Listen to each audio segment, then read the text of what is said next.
గణేశాయ నమః. శ్రీరామ జయ రామ జయ జయ రామ. ఈ హనుమంతుని నిత్యం స్మరించటం వల్ల సద్బుద్ధి, బలము, కీర్తి, ధైర్యము, నిర్భయత్వము, ఆరోగ్యము, వాక్పటుత్వం లభిస్తాయో అటువంటి హనుమకు సంబంధించిన మహిమాన్విత ద్వాదశ నామాలను ఆనంద రామాయణం తెలియజేసింది.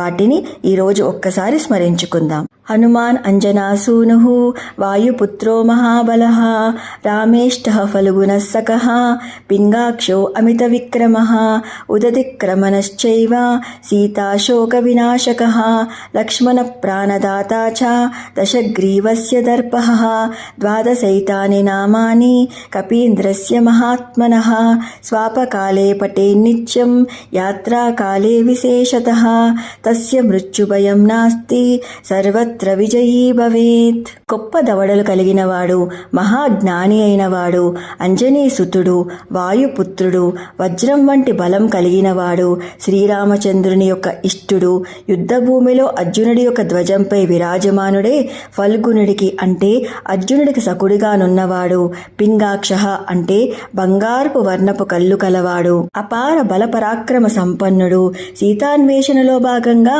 అసాధ్యమైన సముద్ర లంకనాన్ని సుసాధ్యం చేసిన గనుడు, భయంకర అసుర మూకల మధ్య శ్రీరామ దర్శన అభిలాషతో విలవిల్లాడుతూ ఉన్న సీతమ్మకు అమృతతుల్యమైన రామ సందేశాన్ని ఇచ్చి శోకాన్ని హరించినవాడు, ఒకానొక సమయంలో హిమాలయాల నుండి ఏకంగా సంజీవిని పర్వతాన్ని తీసుకుని వచ్చి రావణ మాయా ప్రహరణతో మూర్ఛిల్లిన లక్ష్మణస్వామి యొక్క ప్రాణాలను నిలబెట్టిన ప్రాణదాత.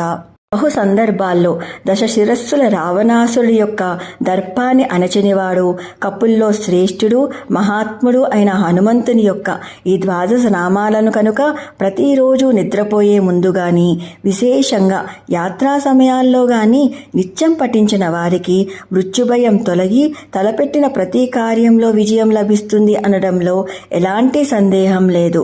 జై శ్రీరామ్, జై హనుమ. సర్వం శ్రీరామచంద్రార్పితమస్తు. స్వస్తి. Please do like, share and subscribe. Krishna Sakhi.